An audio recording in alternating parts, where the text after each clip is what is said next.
That's what it is. Let's get another pro's idea on this. Let's get to Leroy because I want to ask him the difference. You talked about it. You specifically spoke to the difference between the way you guys and professional athletes, their world, and our world. Is there a difference in the way you protect yourself or that you go about even discussing the word sex, or what's the things that go through your mind? Let's bring Leroy in. Leroy, you there? There he is. Yep. He's just chilling, man. Look at him chilling. Hey, I'm going to start this off by saying anomaly. So you're trying to highlight that early. He come in early. That's what happens when you go to Michigan. Here you go. Maurice, you're not going to take that, are you? Here you go. I got my big word dictionary. It's good to go. Yeah, I was a fan till now, right? Hey, I am required by Michigan law to point that out. You also required. Look, y'all haven't won in a long time, and I see they feeling themselves. Y'all won one time in the last 15 years. What's the overall record? That's wow. Hey, you're talking about a time when people got around their horse and buggy. You really going there with that? That Doesn't count. That's sad. You hold on to the past. I'm going to mention the name, and we're going to squash this. John Cooper. Wow. Ooh, yeah, that hurt. I played with Jim Tressel. I played with Urban, so. I'm just saying. They said they weren't born. I'm just saying. What you talking about is irrelevant. I play with Bo. All right, how about we go Rich Rodriguez? Yeah, Rich Rodriguez. How about Rich Rod? Oh, my goodness. That man had linebackers playing left guard. He was a mess. Come on. He was How about a mess. let's go with Harbaugh. Yeah. Ooh. How's Harbaugh? He is a present tense. Let's go Lloyd Carr. Yeah. No, who was the guy after Rich Rod? Lloyd. Brady Hope. Brady. Oh, man. Moeller. Listen, Lloyd. Gary Moeller was after. No, he Gary took over. Moeller and then Lloyd Carr. Listen, Lloyd. Yes. They so bad right now. Lloyd Carr told his grandson, "You ain't going there. Go to Notre Dame. Don't even commit there. Go to Notre Dame." Man. Brady I tell you Hope. what, collectively we can get together in a circle and hold hands and hate Notre Dame. Well, I like Marcus Freeman, my guy. I like Marcus. I ain't got no problem. I'm 1-0 against Notre Dame, so I ain't got no beef with it. I mean, I ain't got no beef with you either. I'm 4-0, so it's irrelevant to me. Hey, I'm not playing that game no more.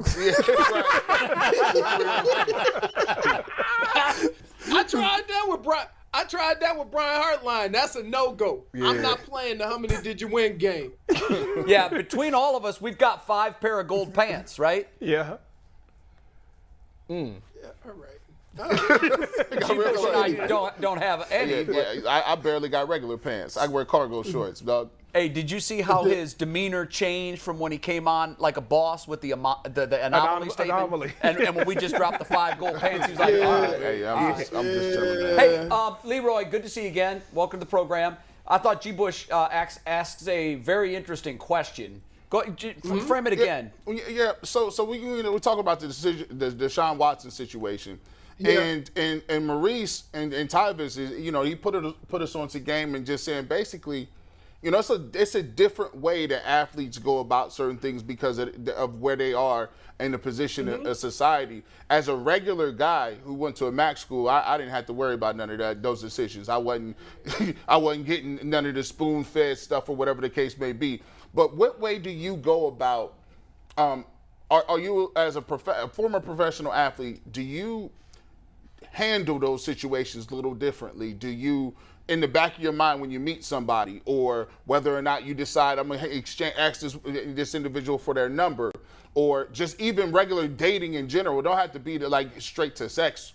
Do you think about it differently because you just are saying, I got to protect myself.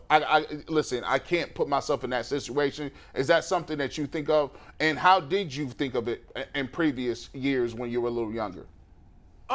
You do have to be a little bit reserved and kind of, one of the things I did is I always limited my exposure.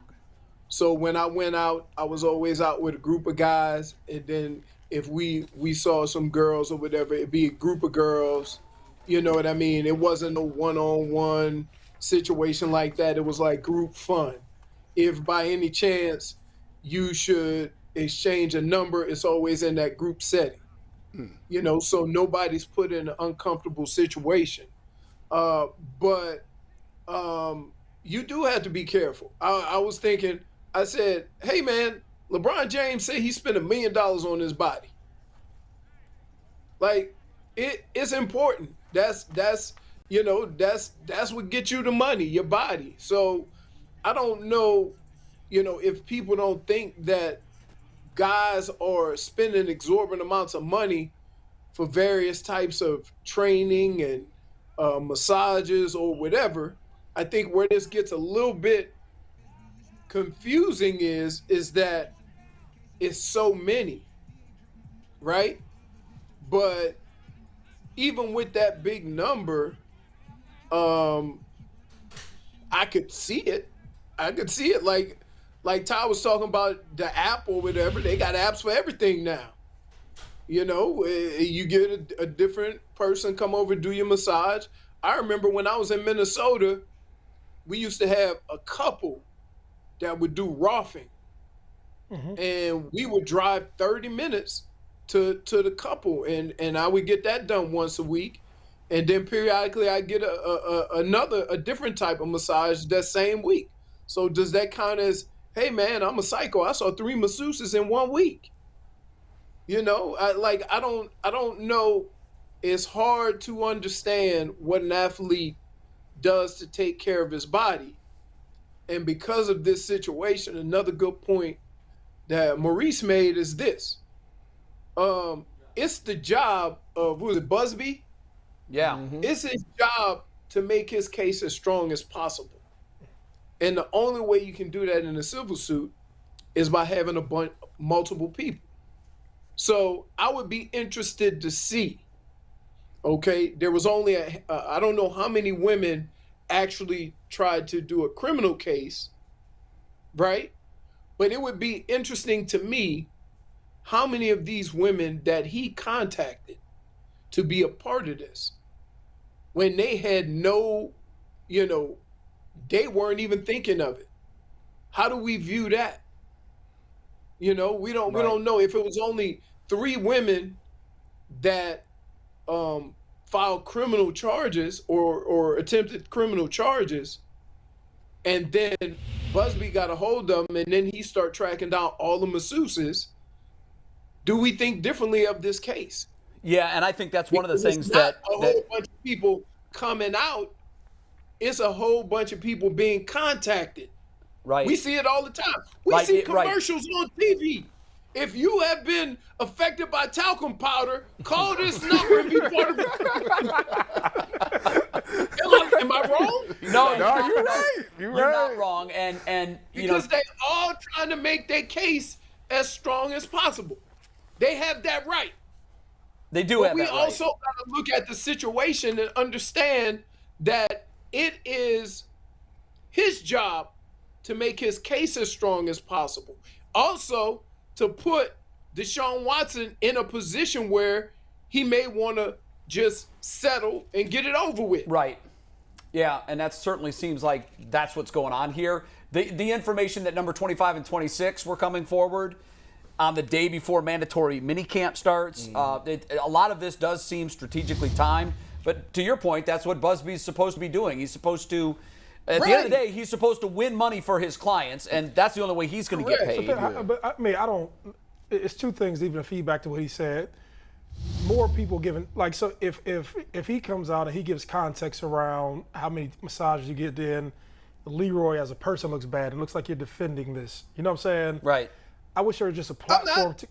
I know you're not defending it, but just I wish that there was a national platform of people saying, "Hey, let me give context around what goes on." That's what I'm not saying for. What's right. No, that's exactly what we're trying to do. That's what we do. Because it is a subset of society.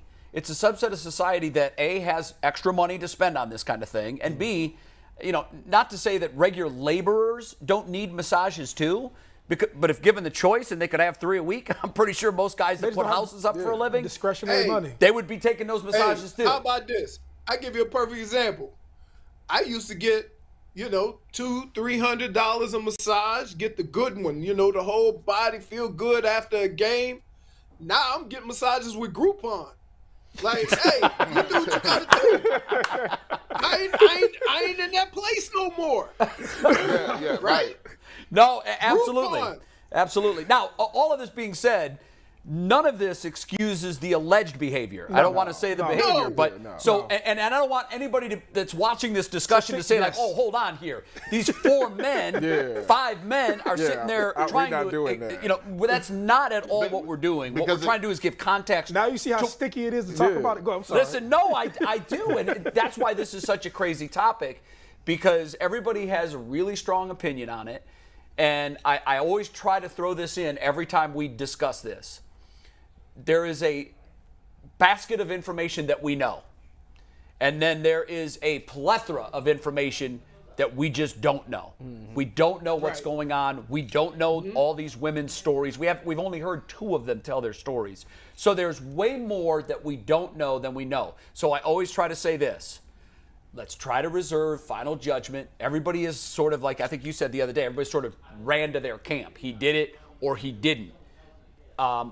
The truth of the matter is there are a select number of people that know exactly what happened during those massages and whether or not that crosses a line. And I want to say this, too.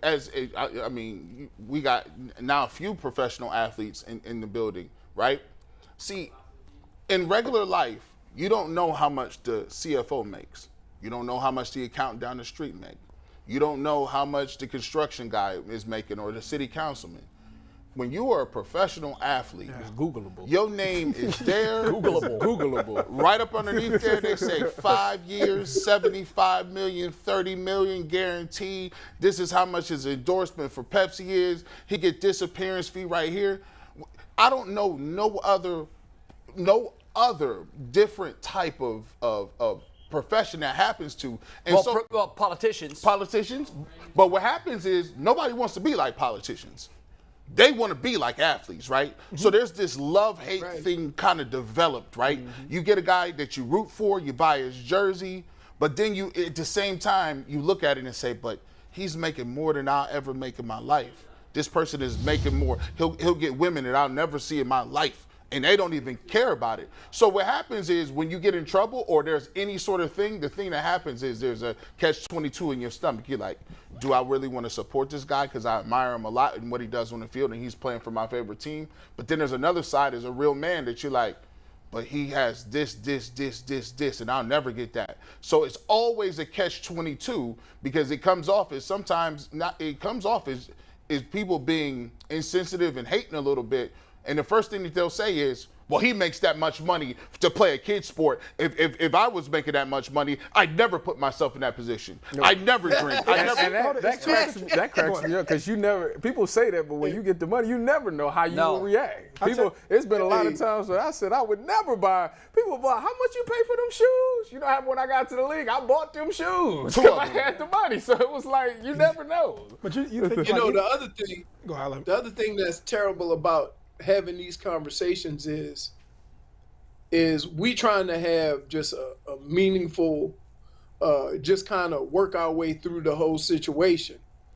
But in today's society, every time you make a comment, it means you picking a side. Yep. Yes, that's true. We shouldn't have to have this conversation and have to take a 5-second break periodically to defend what we're saying. You see what I'm saying? And Jay has to periodically stop and say, this doesn't mean that we're supporting these possible wrongdoings, right? Which is, that in itself is ridiculous. Like, I'm one of those people that I can separate Deshaun Watson, the football player, from Deshaun Watson caught up in this stuff because I don't know Deshaun Watson. I've never had a conversation with him. I plan on it. I have. But as of right now, I haven't. And so I'm not going to pass judgment on a man that I don't know. And that goes to my point that we spent 45 minutes talking about this now, but I'll end it here because I want to get to something else. Mm-hmm. But what we don't know far exceeds what we know. And we're talking about it because it's in the news cycle and that's what we do. But I just think we wrap it up and put a bow on it by saying we don't know now for sure a lot of the things that have been alleged. We may never find out. Even if we get 26 guilty or 26 not guilty civil trials, we have seen cases where we've known innocent people have been convicted, and we've seen plenty of cases where we've seen guilty people have been set free. So it's not a perfect system. We're talking about it because it involves, the best player on our team, and that's what we do. But Jay, the other thing is that July 4th is pretty accurate. That's usually when are you hearing anything about that? Yeah, same thing. That they usually come out with decisions on this around July 4th, so it gives a couple of weeks before camp starts, or what have you. The thing that's hard for me to wrap my head around is the NFL doesn't determine guilt or innocence. No, they don't. And that is a tough world to live in.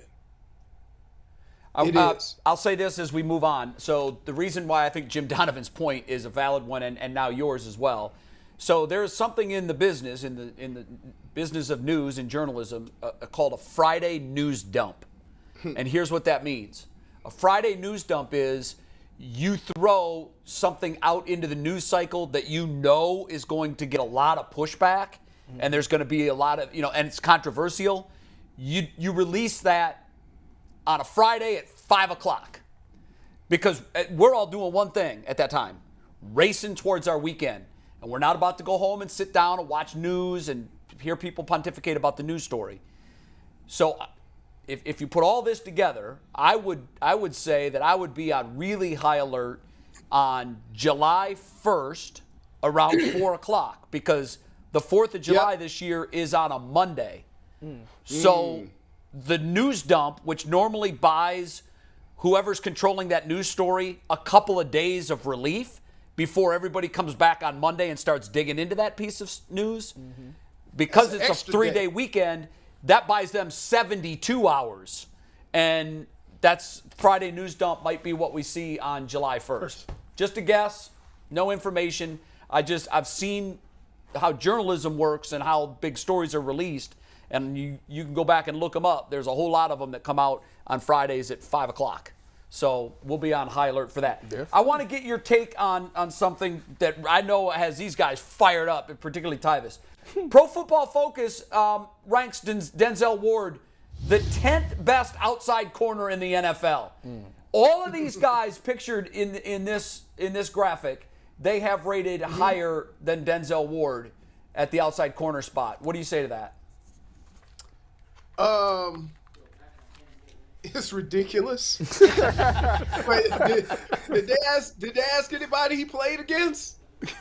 Did they see any of the games he locked folks down? I would say this. I would say he's top 5. And there's a couple of guys that are probably in the same class with him, but he's better. Like, just watch the games. And sometimes you are a beneficiary of a pass rush.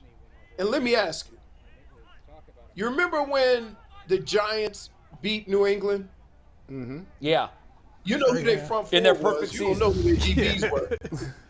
Right. Exactly what the front four was. Yeah. Oh, wait a minute. Exactly.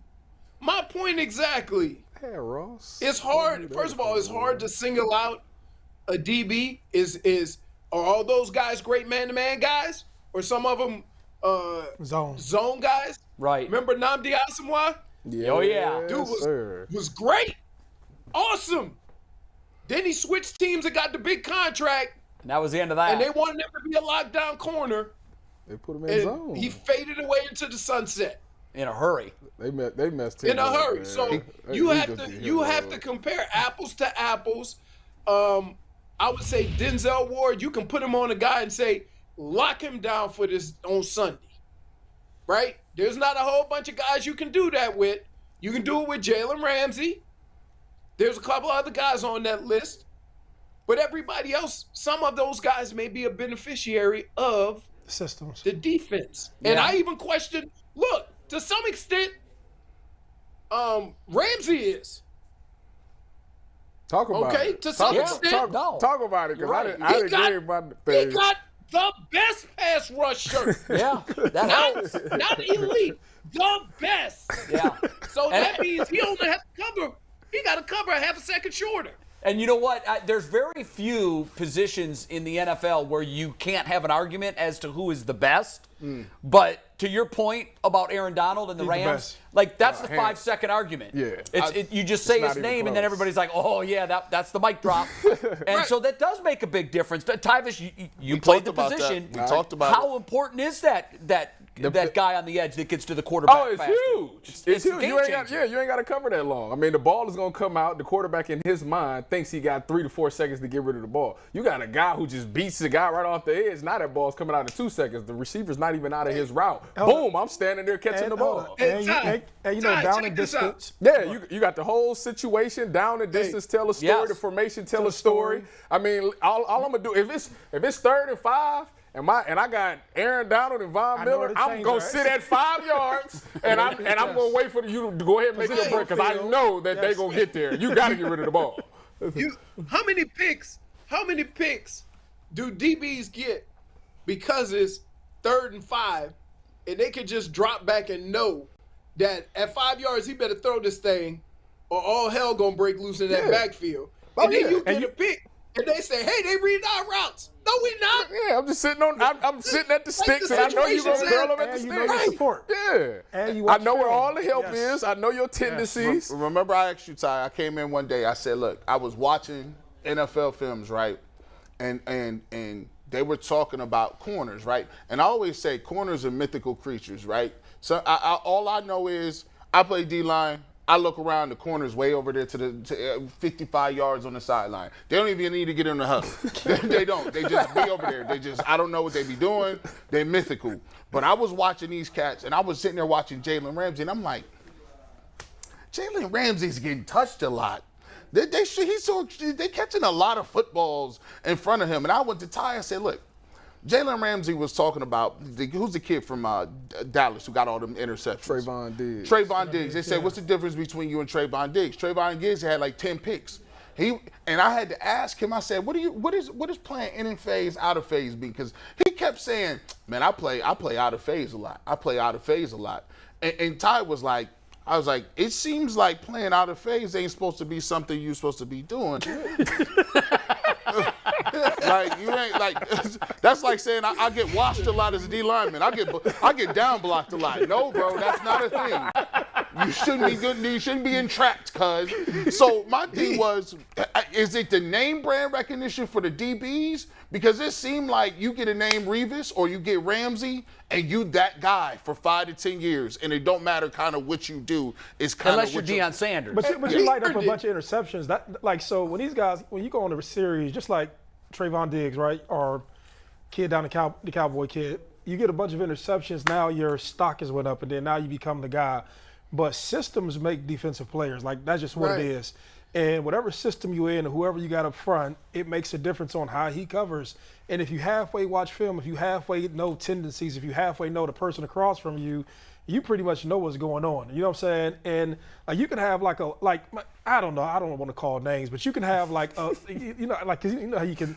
There's like outside linebackers who benefit from having like dog linebackers on the other side, where a guy runs free and he makes a bunch of tackles and he has no responsibility, where another guy may be setting the edge or wrong arm and stuff, or you may be the backside defensive end and they're getting doubled on the front side, so you have a one-on-one situation. There's so much of that stuff. I think the Denzel Ward piece, I mean, I've been a Brown fan since Leroy Hoard, Eric Metcalf, Bernie Coles. I've been the Brown for that long.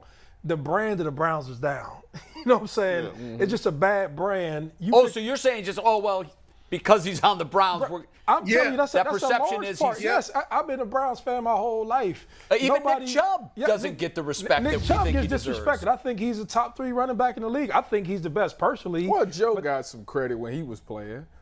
People respected Joe. Yeah, like because the- it was the a NFL. lineman, so they Joe gave it to Hayden? him. No, I'm talking about Joe Hayden. Oh, I thought you were talking about Joe Thomas. Okay, Well, yeah, Joe Hayden. Joe Thomas, did. hands He down. did. Joe Hayden got a lot of he love did. from the. But I'm talking about just from. Go ahead, Leroy. But that's just it.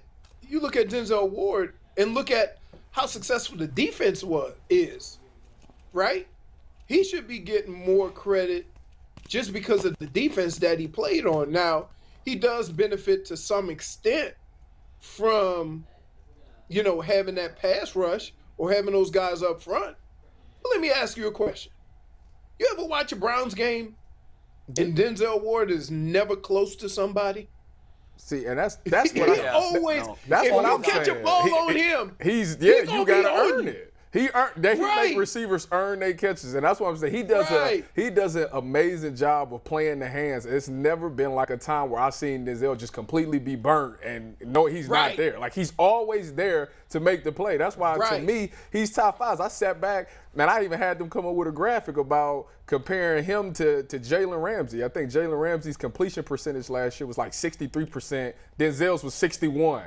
Jalen Ramsey had, I think, 4 picks. Denzel had 3. But you'll tell me that Jalen Ramsey's the best corner in the league when I could go pull up tape and let you see in Week 17 in a gotta-have-it, must-win game, he went out there against the San Francisco 49ers and made the tactical error I've ever seen. In under a minute, he's up there trying to jump a flat route when you need to be playing back. Then you say, okay, that's just one game. You take it a step further, we take it to Tom Brady in there. In a game where they're coming back, you up, and they gotta have it. Tom Brady, the game's pretty much over. Tom Brady says, you know what? Let me just throw up the ball. On Jalen Ramsey, who's supposed to be the best corner in the league, you're going to just throw it up a fade ball and boom, you're going to get it. Well, Then on top of that, we take it to the Super Bowl. He got beat in the Super Bowl. No, I'm sitting, and I ain't got no shade. Like, Jalen Ramsey's a great player, but it's like, dude, he makes a lot of mistakes. And for some odd reason, y'all just completely ignored at the signs that he do certain things. I'm going to give you another piece of information you're missing.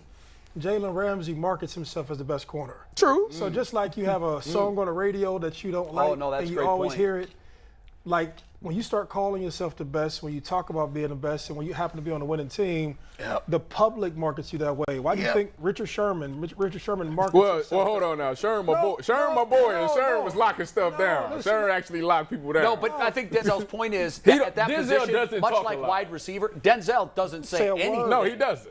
He doesn't. And so he fades in the background, unlike the people's champ who wears the belt every day.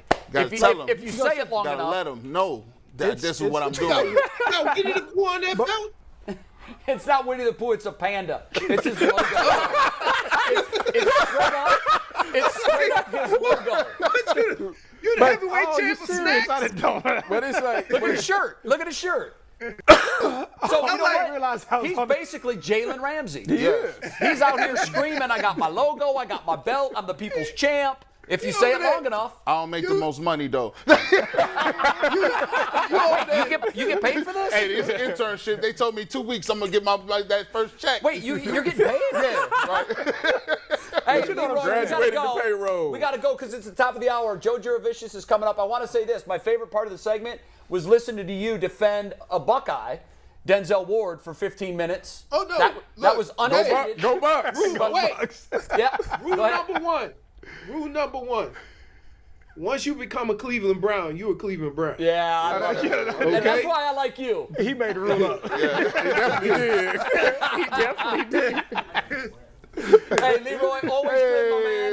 Hey, Always Leroy, good. baby. We'll see you next week. All right. The great Leroy Hoard. He's right on that, too, because